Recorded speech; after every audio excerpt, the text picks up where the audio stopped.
Hi, today we are going to explain the electric potential and we are going to derive it from the electric field. As we know, the electric field is not just like any old vector function. It's a very special kind of vector. We know that the vector field is curl-free vector according to the one of the fundamental postulates of electrostatics. And this postulate, which is proving this, is this postulate. This postulate states that the curl of the vector field E equals 0, and we are going to exploit this property to reduce the vector problem while they attempt to find the electric field. Okay. Now remember null identities. One of these null identities is telling us that the curl of the gradient of some scalar value is 0. I'm going to write this null identity. As we see, the curl of the gradient of the scalar quantity, which is A, equals 0. Or by other words, the curl of free vector is basically a gradient of some scalar quantity. And what I'm going to do now is proving this claim. I'm going to prove that that this electrical field is a gradient of some scalar value. And I'm going to use this axiom, which is the curl of the electric field, to prove the aforementioned claim. I'm going to apply Stokes' theorem upon it.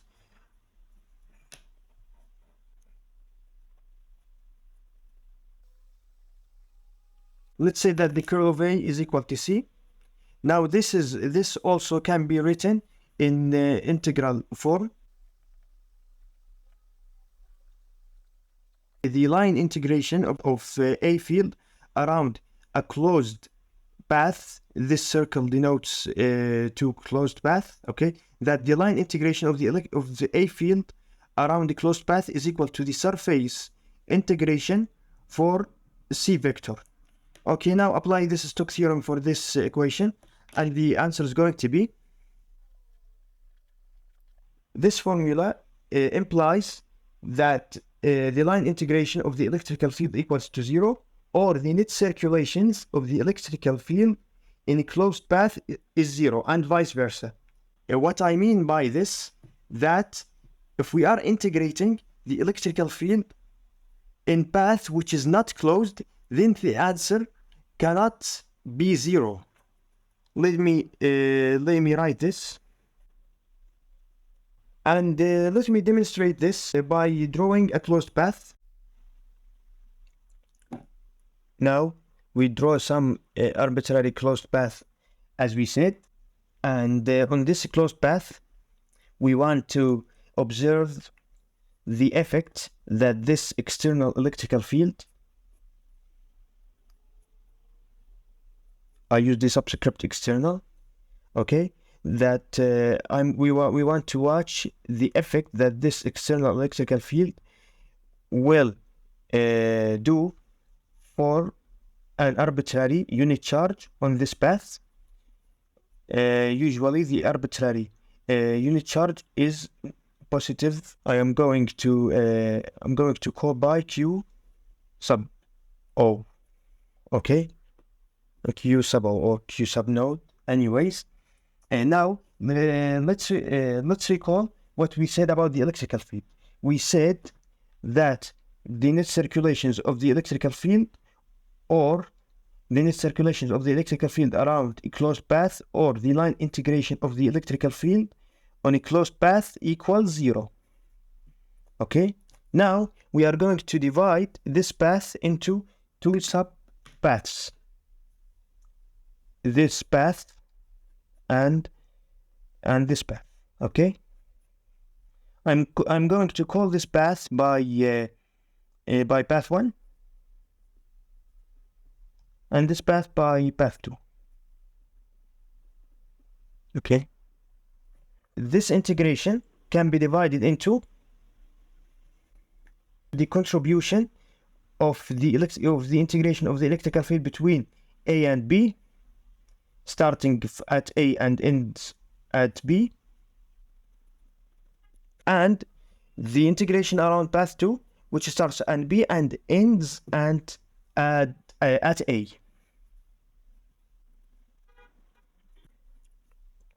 Now transfer this to the other side, and we are going to have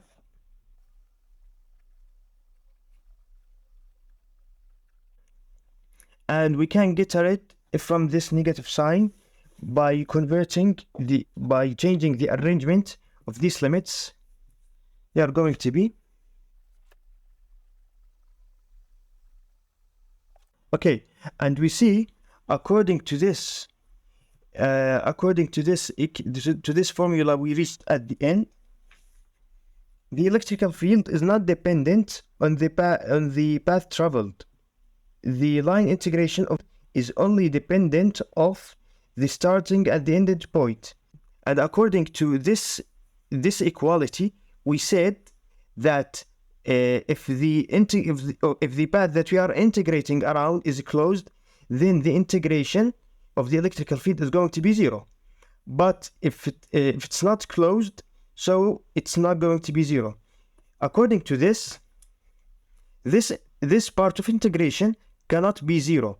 It must be equal to some scalar magnitude, and we are going now to deduce what is the magnitude of this scalar equation. So of this scalar component. So this is equal to doesn't equal to 0.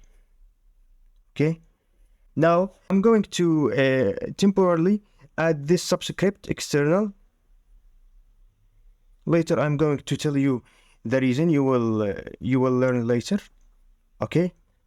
As we all know, as this test charge is affected by the external electric field, so it must be affected by some electrical force, and we know that the external electrical force is equal to this test charge times the electrical field due to the external charge or the external system of charge which caused this external electrical field. Okay, now let's rearrange this, and this can be written as. Now let me substitute the right hand side of this equation inside this. And as we know from mechanics, that the line integration of the force is equal to the work done by this force. So this numerator equals to the work done by the external electrical force, okay? And this, as this is constant, so we can take it out of the integration. So this equals to the work divided by the test charge. This equation is telling us that the line integration between A and B for the electrical field equals the work done per unit test charge. However, this unit charge was small.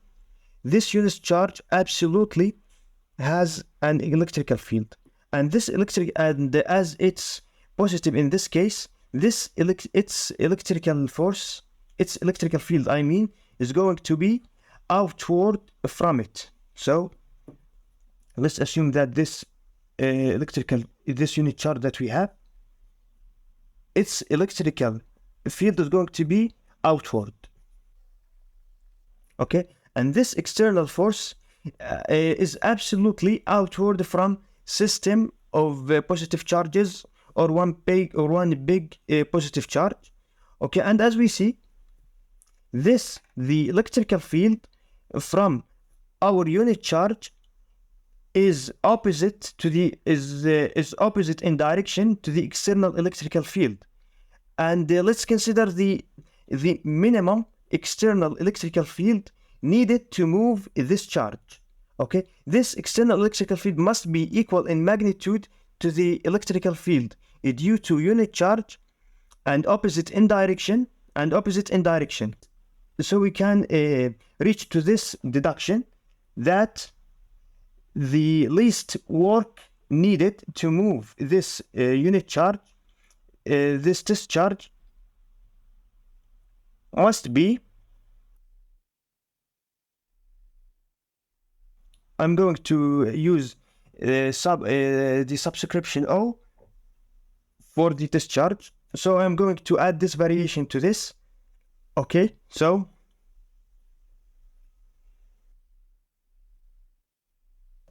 and as the left-hand sides of these two equations are equal, so I'm going to equate both of them, and this equals accordingly to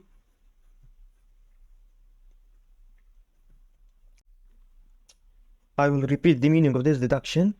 In order to make some charge move, some work must be done against the field of this charge. This situation is analogous to the case when we try to lift some box over the earth. A work must be done against the weight of this box, which is directing downward. When we lift this box upward, this box will gain a gravitational potential energy. The same case occurs to the situation of this charge. To make it move against the electric field, a work against its intrinsic electric field must be done. And analogous to the case of lifting box, the work done upon the box will be stored as a potential energy. This work done on the charge per unit charge will be called by the electric potential, which will be represented by V. Okay? And the work done to cause this charge move between A and B is equal to the difference between the electric potential VB minus V1. Okay? This will be equal to VB minus VA. Okay, now this the concept of electric potential, or which is known as the voltage.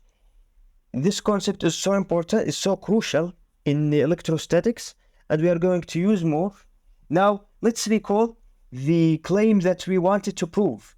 We wanted to validate if the electric field is a gradient of some scalar value. We wanted to prove this claim that the electrical field is a gradient of some value. This is what we wanted to prove. According to the definition of the gradient, we know that the gradient of some scalar value is a vector whose magnitude is the maximum space rate of the increase of the scalar. And this is the equation of the gradient. The gradient is simply a vector whose magnitude, the gradient is simply an operation that we do for the scalar value to find the space rate of increase of this scalar. Okay? And according to this equation, to find, for example, the increase of the potential along this line, okay? To find the increase of the potential on this line, which means dV over dL, we want to find the gradient along this line. Okay, we want to find the dot product between this line, dV, and the unit vector of this line. This line, let's say it's directing along AL direction. Okay, as this line is arbitrary, AL is also arbitrary unit vector. Now, let's rearrange this. This can be written as the product of these AL and the DL can be written as one vector. Okay, now we are going to exploit this. Now let's go back to this. This difference, VB minus VA, can be written as the integration of dV between B and A can be written like this way. Okay, I'm sorry, I forgot the minus sign here. Okay, there is minus sign over here. Analogies to this sign, minus sign over here. Okay. Now, this dv can be substituted by the right-hand side of this equation, which is, okay, now, as we see, I'm going to rewrite this equation below by transferring this negative sign to the other side to make it more clear to you, about what I'm going to do.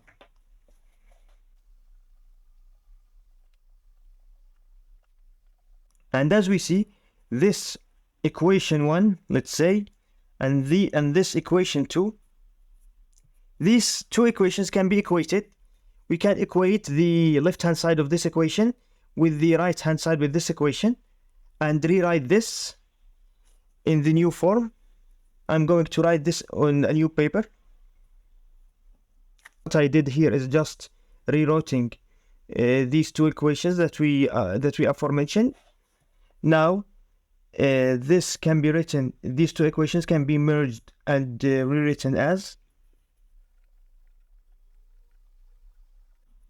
and the line integration can be cancelled from each side, and at the end we are going to reach to this conclusion.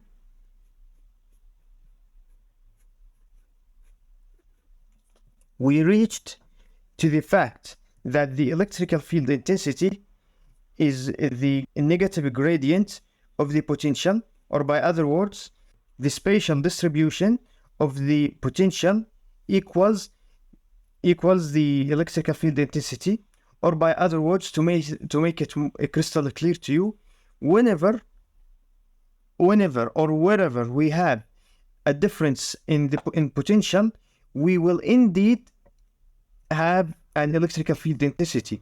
And this negative sign means that the electrical field is moving along the drop of the electric potential.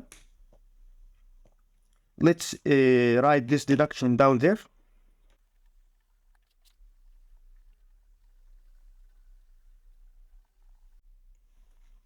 And also, it's worth mentioning that the potential is like altitude. For example, if we want to determine the altitude of some mountain, we must determine the reference. For example, if we wanted to say that this mountain has the altitude of 300 meters, we must determine the reference that we are referring to. For the most of time, we assume that this reference is the sea level, which is 0. The same thing must be applied to the potential. We must assume a reference which is preferred to be 0. In the most of cases, we assume that the reference to be infinity. So we assume that the potential at infinity equals 0. And the reason behind this, that the electrical field is moving along the drop of the potential. Okay, so if the electrical field is moving until infinity, so along the path that the electrical field is moving in, there is a drop in the potential, and until the electrical field reaches to the infinity point, the potential at this point is going to be 0. So because of this, to find the potential for R, we are going to find the potential at R, we are going to integrate between R and infinity. Okay, and the significance of the potential, that we can find the electrical field without getting engaged with vector procedures, which are for the most of cases complex and hard. So we can find at first the potential, which is a scalar value. It's easier to handle than the electric potential. Then, using a gradient operation, we can find the electrical field. And that's the end. See you in next lecture.